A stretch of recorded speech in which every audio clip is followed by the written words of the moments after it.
నిరాహార దీక్ష చేపట్టారు. ఎన్నికల సమయంలో కాంగ్రెస్ ఇచ్చిన హామీల మేరకు బ్యాక్లాగ్ పోస్టులు, ఆర్టీసీలో 100% రాయితీలు ఇవ్వాలని డిమాండ్ చేశారు.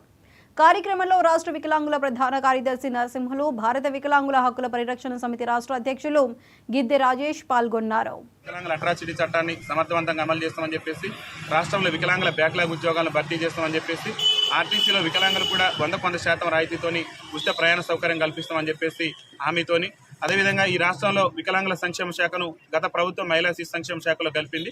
మేము దాన్ని ప్రత్యేక శాఖగా ఏర్పాటు చేసి వికలాంగుల సంక్షేమానికి పాటుపడతామని చెప్పేసి అసెంబ్లీ ఎన్నికల ముందు మరి నాడు పిసిసి అధ్యక్షుని హోదాలో వారు హామీ ఇవ్వడం జరిగింది.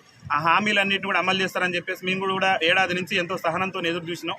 ఏడాది నుంచి కూడా ముఖ్యమంత్రి గారు మా పట్ల మరి అంకిత భావంతో ఆలోచన చేయకుండా మా సంక్షేమం పట్ల ఆలోచన చేయనటువంటి నేపథ్యంలో ఈరోజు కొడంగల్ నియోజకవర్గ కేంద్రం వారు ముఖ్యమంత్రిగా ప్రాతినిధ్యం వహిస్తున్నటువంటి వారు ఎమ్మెల్యేగా గెలిచినటువంటి నియోజకవర్గం కొడంగల్ నుంచి మరి ఈరోజు మేము ఆమరణ దీక్షను మొదలుపెట్టినాం.